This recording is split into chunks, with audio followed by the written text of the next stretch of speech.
Good morning student. Class 9 chapter 2 history. Your second chapter का ये जो टॉपिक है आपका हिस्ट्री के वो ये है Stalinism and collectivisation. The period of the early planned economy was linked to the disaster of the collectivisation of agriculture.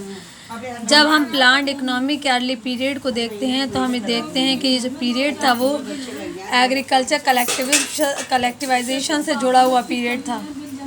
Bye 1927 and 1928 the town in Soviet Russia were facing an acute problem of grain supplies.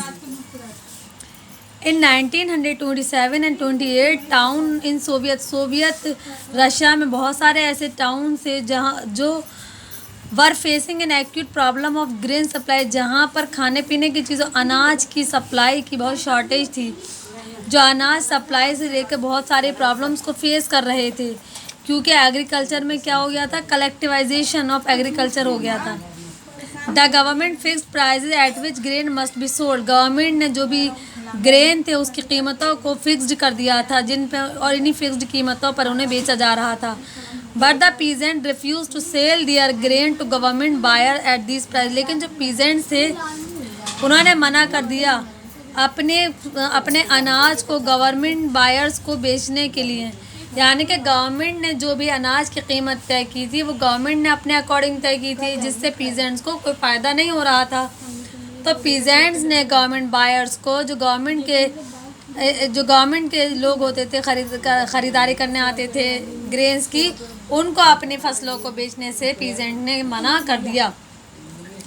Stalin who headed the party after the death of Lenin introduce farm emergency measure. Stalin, Lenin की death के बाद Stalin ने ही कमान संभाली थी या बागदौड़ या हुकूमत को संभाला, तो स्टालिन ने कुछ इमरजेंसी मेजर्स को इंट्रोड्यूस किया। He believe that the rich peasant and traders in the country were holding stock in the hope of higher prices.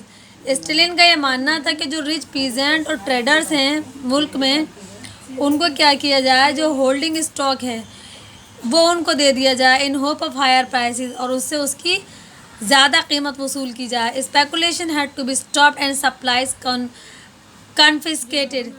और जो भी सप्लाईज वगैरह हो रही है खाने पीने की चीज़ों की महंगे दामों पर, उसको रोक दिया जाए।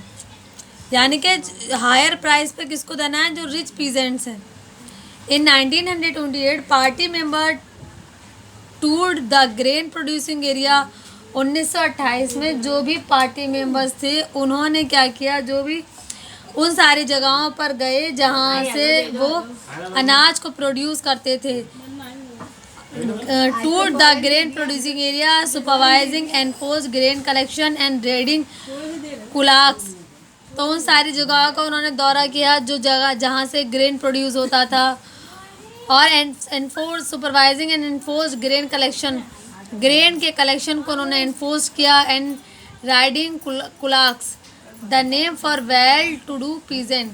ये जो कुलाक्स का जो वर्ड है ना, ये एक the name for well to do peasant, ये वर्ड इस्तेमाल किया गया है पीजेंट्स के लिए जो बहुत अच्छा काम करते हैं। As the shortage continue the decision was taken to collective farm. और ग्रेन्स की जो शॉर्टेज हो रही थी वो लगातार बढ़ रही थी, तो इस सिलसिले में एक डिसीजन लिया गया कलेक्टिवाइज फार्म के, जो भी फार्म्स वगैरह हैं उनको क्या करना है, कलेक्टिवाइज करना है। It was argued that the grain shortage were partly due to the small size of holding.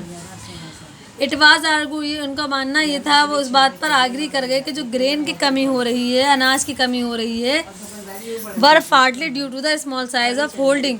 तो किसकी वजह से हो रही है shortage, were partly due to the small size of holding. यानी कि जो भी होल्डर्स हैं, स्टॉक होल्डर्स हैं, उनके पास शॉर्टेज है, तो इस वजह से उसकी शॉर्टेज हो रही थी। After 1917 land had been given over peasant.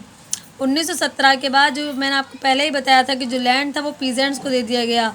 These small size peasant farm could not be modernise. और ये स्मॉल साइज पीजेंट जो थे, इनकी जो अपने फार्म से वो कुड नॉट, उनको मॉडर्नाइज नहीं कर पाए, नहीं कर सकते थे। टू डेवलप मॉडर्न फार्म को डेवलप करने के लिए ज़रूरी था the run them along industrial line, क्या ज़रूरी था कि वो जो इंडस्ट्रियल लाइन, इंडस्ट्रियल एरियाज़ हैं उसके साथ में वो रन करें, यानी कि मशीनरी वगैरह का इस्तेमाल करें। अगर फार्म को मॉडर्नाइज करना है तो ज़रूरी है कि वो मशीनरी वगैरह का इस्तेमाल करें। It was necessary to eliminate kulaks that away land from peasant and establish state control large farm. It was, और ये ज़रूरी ये था कि टू एलिमिनेट कुलाक्स को एलिमिनेट किया जाए। They await land from peasant, take away, और जो भी पीजेंट्स हैं उनसे लैंड को ले लिया जाए। And establish state control large farm, और ऐसे फार्म्स को बड़े बड़े फार्म्स को बनाया जाए जिसका कंट्रोल स्टेट के हाथ में हो।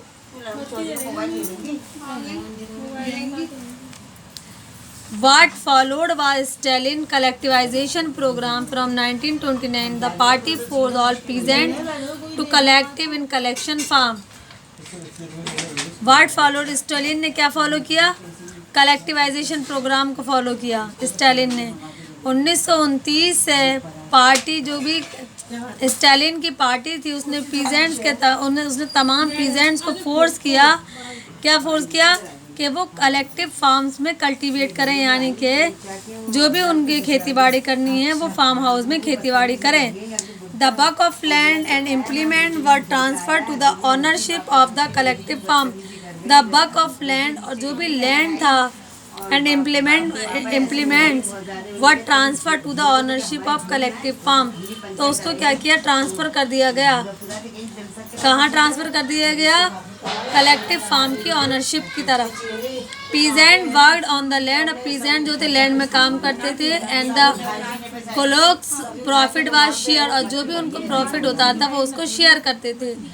इंग्रेड पीजेंट रेजिस्टेड द अथॉरिटीज़, और जो इंग्रेड पीजेंट्स होते थे वो क्या करते थे, resisted the authorities and destroy their live stock, वो क्या करते थे, जो भी लाइव स्टॉक होता था ग्रेन का उसको बर्बाद कर दिया करते थे। Between 1929-1931 the number of cattle fell by 1/3, तो 1929 से 1931 तक बहुत सारे कैटिल वगैरह थे जिनको कैटिल फेल बाय 1/3, लगभग 1/3 कैटिल्स बर्बाद हो गए। Those who resisted collectivisation were severely punish, और जो लोग कलेक्टिवाइजेशन के तरीक़े को फॉलो करते थे उनको बहुत ज़्यादा सख्त सज़ा दी गई। मैंने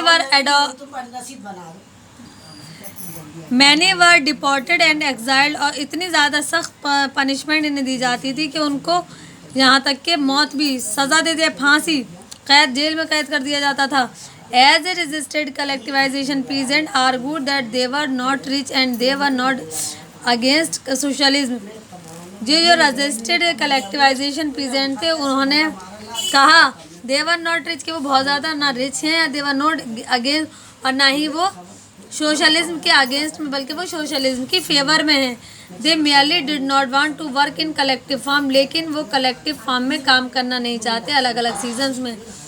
Stalin government allowed some independent cultivation, और स्टालिन की गवर्नमेंट ने क्या किया, कुछ लोगों को परमिशन दी कि वो इंडिपेंडेंटली कल्टीवेशन का काम कर सकते हैं। बट ट्रीटेड सच कल्टीवेटर अनसिम्पैथेटिकली, लेकिन इस तरह के कल्टीवेटर्स को साथ गवर्नमेंट का, स्टालिन की गवर्नमेंट की कोई भी हमदर्दी नहीं होती थी। In spite of the collectivisation production did not increase immediately. In spite of collectivisation जो तरीक़ा था, इसकी वजह से जो प्रोडक्शन था वो बहुत तेज़ी से नहीं बढ़ रहा था।